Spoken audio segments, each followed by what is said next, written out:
In nuclear chemistry and nuclear physics, scalar, or J couplings, also called indirect dipole-dipole coupling, are mediated through chemical bonds connecting two spins. It is an indirect interaction between two nuclear spins which arises from hyperfine interactions between the nuclei and local electrons. J coupling contains information about bond distance and angles. Most importantly, J coupling provides information on the connectivity of molecules. In NMR spectroscopy, it is responsible for the appearance of many signals in the NMR spectra of fairly simple molecules. Vector model and manifestations for chemical structure assignments. The origin of J coupling can be visualized by a vector model for a simple molecule such as hydrogen fluoride, HF. In HF, the two nuclei have spin 1/2. 4 states are possible, depending on the relative alignment of the H and F nuclear spins with the external magnetic field. The selection rules of NMR spectroscopy dictate that delta I equals 1, which means that a given photon, in the radio frequency range, can affect, flip, only one of the two nuclear spins. J coupling provides 3 parameters: the multiplicity, the number of lines, the magnitude of the coupling, strong, medium, weak, and the sign of the coupling. Multiplicity. The multiplicity provides information on the number of centers coupled to the signal of interest, and their nuclear spin. For simple systems, as in 1H1H coupling in NMR spectroscopy, the multiplicity reflects the number of adjacent, magnetically non-equivalent protons. Nuclei with spins greater than 1/2, which are called quadrupolar, can give rise to greater splitting, although in many cases coupling to quadrupolar nuclei is not observed. Many elements consist of nuclei with nuclear spin and without. In these cases the observed spectrum is the sum of spectra for each isotopomer.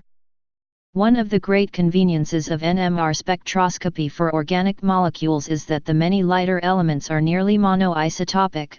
1H, 19F, and 31P each have spin 1/2. 12C and 160 have no nuclear spin. Magnitude of J coupling. For 1H1H coupling, the magnitude of J provides information on the proximity of the coupling partners.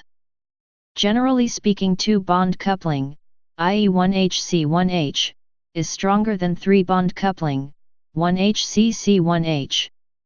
The magnitude of the coupling also provides information on the dihedral angles relating the coupling partners, as described by the Carr-Plus relationship.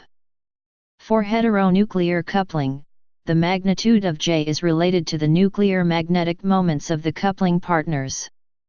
19F, with a high nuclear magnetic moment, gives rise to large coupling to protons. 103RH, with a very small nuclear magnetic moment, gives only small couplings to 1H. The value of J also has a sign, and couplings constants of comparable magnitude often have opposite signs. J coupling Hamiltonian. The Hamiltonian of a molecular system may be taken as H equals D1 plus D2 plus D3. D1 equals electron orbital orbital, spin orbital, spin spin and electron spin external field interactions. D2 equals magnetic interactions between nuclear spin and electron spin. D3 equals direct interaction of nuclei with each other. For a singlet molecular state and frequent molecular collisions, D1 and D3 are almost zero.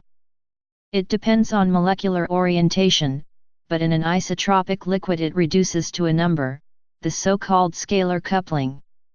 In 1D NMR, the scalar coupling leads to oscillations in the free induction decay as well as splittings of lines in the spectrum. Decoupling. By selective radio frequency irradiation, NMR spectra can be fully or partially decoupled, eliminating or selectively reducing the coupling effect.